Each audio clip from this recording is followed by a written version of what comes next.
오늘 본문은 마태복음 1장 1절 말씀에 이러한 말씀으로 시작합니다. 아브라함과 다윗의 자손 예수 그리스도의 계보다.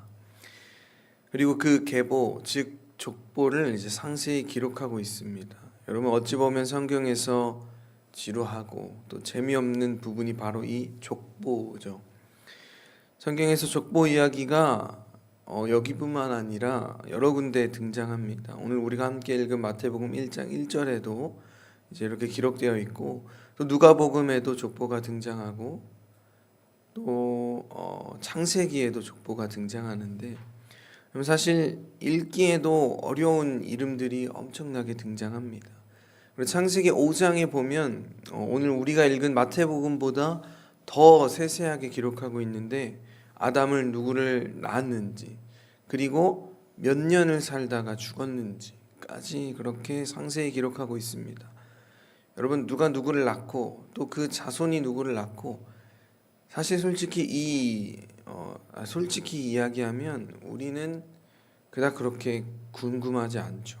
알고 싶지 않습니다. 관심이 없지만 하나님께서는 이 족보를 신약 성경인 이 마태복음, 그것도 가장 처음에 이렇게 상세히 기록하신 이유는 아마 하나님께서 오늘 이 족보를 통해서 우리에게 말씀하고 싶은 말씀이 있으시다라는 거죠. 하나님께서는 이 족보를 통해 하나님의 언약 약속이 어떻게 실현되는지, 어떻게 현실이 되는지를 우리에게 보여주시기를 원하셨습니다. 하나님의 구원 역사가 우리에게 딱 한눈으로 봐도 알 수 있도록 이 족보를 통해서 우리에게 말씀해 주고 있는 것이죠. 아브라함과 다윗에게 하신 그 약속이 수백 년의 그 세월과 인간의 수많은 실패와 또 실수 속에서도 불구하고 예수 그리스도를 통해 기어이 완성되고 있음을 우리는 볼 수 있습니다.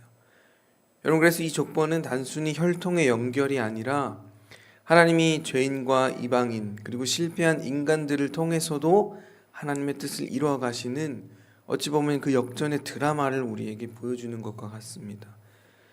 여러분, 오늘 이 족보에 나온 사람들 중에 죄가 없거나 하나님 앞에 흠이 없었던 사람 아무도 없습니다.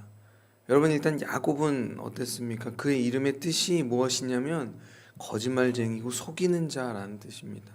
평생 속이는 일만 하던 그 사람이 하나님의 은혜로 어떻게 되었냐면 축복의 통로가 됩니다. 그리고 여러분, 다윗은 평생 여호와 하나님을 잘 섬겼지만 말년에 큰 죄를 범하게 됩니다. 다른 사람의 아내를 범하여 간음의 죄를 범하게 되고, 그 죄악을 숨기기 위해 살인까지 저지르게 됩니다. 그리고 또 솔로몬은 어땠습니까? 그의 말년에는 수많은 이방 여인들을 아내로 맞았고, 그로 인해 무수히 많은 그 이방의 우상들이 이스라엘로 들어오게 되고 또 그 신들을 섬겼습니다. 그리고 므낫세라고 하는 왕은 유다의 왕들 중에 가장 악한 왕이다 라고 하는 그러한 평을 받은 왕입니다. 그러나 여러분, 하나님께서는 이 인간의 죄와 허물과 실패에도 불구하고 그들을 변화시키시고 또한 그들을 사용하셔서 하나님의 구원 역사를 이루셨습니다. 하나님의 그 구원의 은혜를 세상 모든 사람들이 누리게 하셨습니다. 여러분, 그리고 또한 기본적으로 이 고대 유대 사회의 관습에 따라서 이 족보에는 아버지와 그 아들을 중심으로 기록되었습니다. 그러니까 족보에는 남자의 이름만 올라가는 것이 일반적이에요. 당시 유다 사회에서 여성의 지위는 지금과는 정말 상상할 수 없을 정도로 낮았고, 또 그에 따른 인권에 대해서도 전혀 그렇게 신경 쓰지 않았던 시대였기 때문에 족보에 여성의 이름이 올라간다는 것은 정말 이례적인데, 오늘 이 예수님의 족보에는 이례적으로 여성의 이름이 5명이나 등장합니다. 그래서 마태복음 1장 3절에 보면 다말, 그리고 마태복음 1장 5절에 라합과 룻, 그리고 마태복음 1장 6절에는 우리아의 아내 밧세바, 그리고 마지막은 마태복음 1장 16절에 마리아죠. 여러분, 다말은 그 시아버지 유다와의 그 부적절한 관계를 통해서 자손을 얻었습니다. 그리고 여러분, 라합은 그 출생이 여리고의 기생이었습니다. 그리고 이스라엘 백성, 유대인이 아니라 이방 여인이었죠. 여러분, 당시 사회적으로 그녀의 직업과 출신 모두가 부정적으로 여겨지는 직업과 출신이었습니다. 이방인, 여러분, 부정한 사람이다, 이렇게 생각했고, 또 아까도 말씀드렸다시피 여성은 족보에 올라가지 않았기 때문에. 그런데 또 룻도 마찬가지로 모압 여인이었습니다. 똑같이 이방인이었고, 그리고 또 우리아의 아내는 다윗의 그 간음과 살인의 피해자였습니다. 어찌 보면 하나님과 사람 앞에 씻을 수 없는 죄라고 여겨지는 간음과 살인을 범한 다윗. 그 다윗은 우리아의 아내를 기어이 자신의 아내로 맞아들이죠.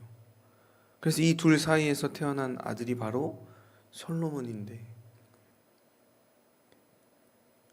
여러분, 오늘날도 마찬가지지만 남녀가 그리고 또 한 명의 여인이 바로 마리아죠. 마리아.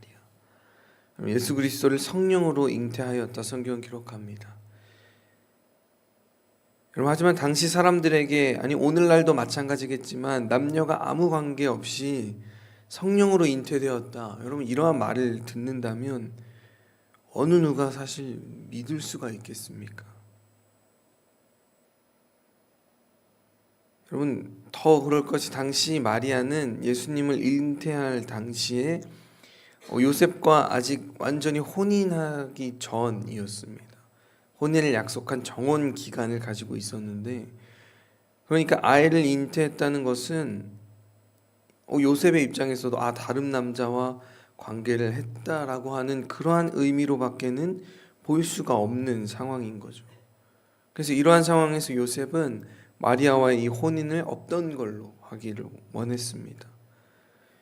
여러분, 어찌 보면 인간의 이러한 실패와 실수, 죄악으로 인해서 하나님의 뜻과 그러한 하나님의 계획이 실패와 물거품으로 끝나는 것처럼 보일 수도 있습니다. 하지만 하나님께서는 이러한 인간의 실패와 실수, 이 죄악마저도 사용하셔서 하나님의 뜻을 이루시는 기적의 하나님이십니다. 여러분, 어찌 보면 우리의 삶도 마찬가지죠. 우리의 삶에 이렇게 돌아보면 사실 성경에 기록된 인물들과 다를 바 없는 인생입니다. 그들보다 나은 구석이 하나도 없죠. 하지만 때마다 하나님께서 말로 다할 수 없는 은혜와 사랑을 우리에게 부어주셔서, 여러분, 우리가 지금까지 이 자리까지 오게 되었고, 또 하나님의 은혜로 또 오늘도 이렇게 살아가고 있는 줄 믿습니다. 여러분, 예수님께서는 율법으로는, 그리고 인간적으로 볼 때는 한계, 불가능해 보이지만 그 모든 것을 뛰어넘어 초자연적인 방법으로 하나님의 일들을 행하시고 약속을 이루시는 분임을 오늘 이 족보를 통해서, 이 말씀을 통해서 우리에게 깨닫게 하십니다. 그리고 우리는 매일의 삶 속에서 그 놀라운 그 은혜를 누리며 살아가고 있습니다. 사랑하는 성도 여러분, 오늘도 우리의 삶 가운데 초자연적으로 역사하시는 그 주님의 은혜에 감사하며 날마다 그 주님의 은혜를 기대하며 오늘도 주님께 감사와 기쁨으로 나아가시는 저와 여러분들 되시기를 간절히 소망합니다. 여러분, 그렇게 나아갈 때 하나님께서 우리의 삶 가운데 복 주시고 하나님의 뜻을 알게 하시고 그 뜻대로 또 순종하며 나아갈 때 우리의 삶을 형통으로, 평안으로, 우리 기쁨이 넘치는 삶으로 그렇게 나아가게 하실 줄 믿습니다. 오늘도 그 놀라운 은혜가 저와 여러분들 가운데 가득 넘치시기를 주님의 이름으로 간절히 축원합니다. 시간 함께 기도하도록 하겠습니다.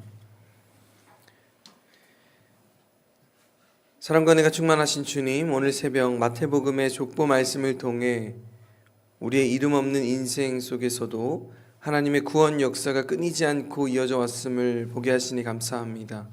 인간의 실수와 죄악, 실패와 연약함 속에서도 언약을 포기하지 않으시고 끝까지 약속을 이루시는 신실하신 주님을 바라볼 수 있게 인도하여 주시옵소서.